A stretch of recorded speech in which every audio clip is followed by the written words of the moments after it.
tauriny fanaminy ara fandraisana azy ny malagasy dia samy naneho ny fahafaliapony ireo mpikatroka malagasy. Resaka teknika izy lavo tsy maintsy point zany. Hita hoe tsy dia nampiasa an'ilay coup de genouille pareil mety hoe tsy fanomanana ny kahoanina tamin'ity aty ve? Manamba dia kely fa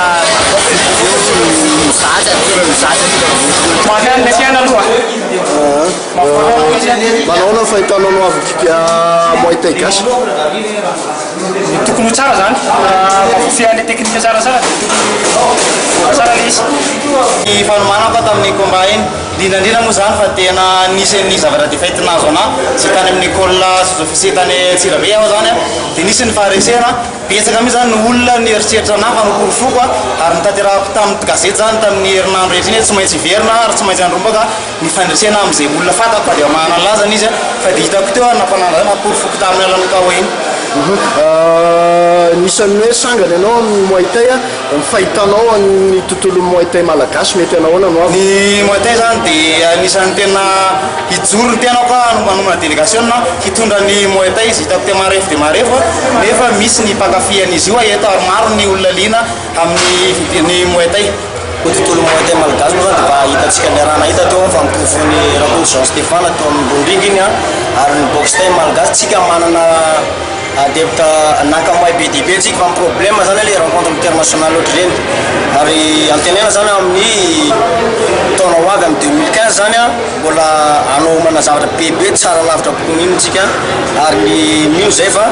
sureny fa mety hita surprise nareo amin'ny zavatra ataony nakamay tsika malagasy.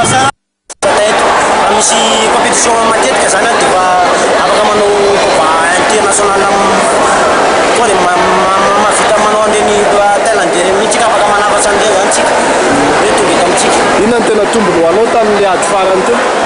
Tombo zany dia eo amin'ny préparation zany tombo dia tombo zany dia mandefa le kahoanina mantsy dia sady mandefa le genou foana satria le genou tena makahoanina amin'ny kahoanina misy mampiavaka azy amin'ny kickboxing. efa ela be misy ataontsika ny boxe thaïlandaise tamin'ny fotoana metra somary olympique izy efa nisy nisy combat tamin'izao fotoana iza zany manao Elise natao koa attaque teint martial arbitre metra national kili Madagasikara eto zany dia sy velasika tsony nefa hotoizana ny esika ary nanoizana azy dia manomboka aminay mpanazatra hitady traikefa manazara le traikefa satria hita fa akafisiny malagasy akafisy zanako malagasy ny boxe thaïlandaise. Mbola hijanona eo amin'izay taranja kickboxing izay ihany sika grand défi kosa indray izy ity izay notanterahana tetsy amin'ny kianja mitafon'ny Mahamasina tamin'ity tolakandro ity sika katrikady maromaro no nitanterahana tamin'izany vitsivitsy aloha ny vokatra tonga eto ampelantanana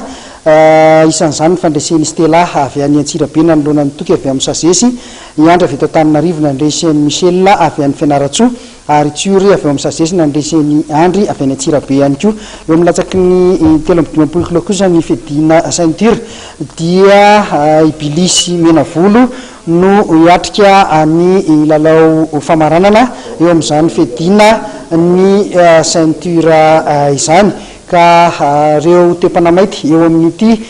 taranja ity moa no mikarakara ity afananana ity izay nahavory olona maro tokoa tetsy amin'ny kianja ny tafon'ny Mahamasina.